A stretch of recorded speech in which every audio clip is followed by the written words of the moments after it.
சப்பாத்திக்கு மாவு பிணைஞ்சு வச்சுட்டேங்க. குருமா எப்படி செஞ்சேன் அப்படிங்கிறத நான் உங்களுக்கு காமிச்சிடுறேன் வாங்க.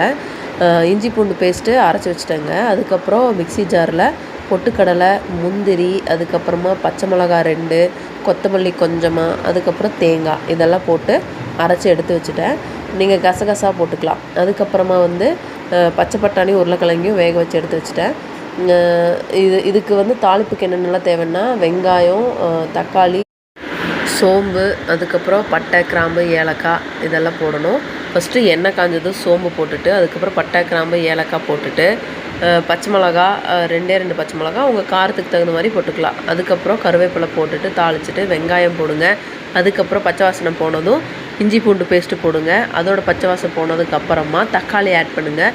தக்காளி ஆட் பண்ணதுக்கப்புறமா லைட்டாக வணங்கிடணும். கொஞ்சம் வணங்கினதுக்கப்புறமா மஞ்சத்தூள் போட்டு நல்லா கிளறி விடுங்க. அதுக்கப்புறமா கொஞ்சமாக கொத்தமல்லி, அதுக்கப்புறம் மிளகாத்தூள், கொத்தமல்லி தூள், மிளகாத்தூள் ரொம்ப ரொம்ப கம்மியாக ஆட் பண்ணிக்கோங்க. நல்லா மிக்ஸ் பண்ணி விடுங்க.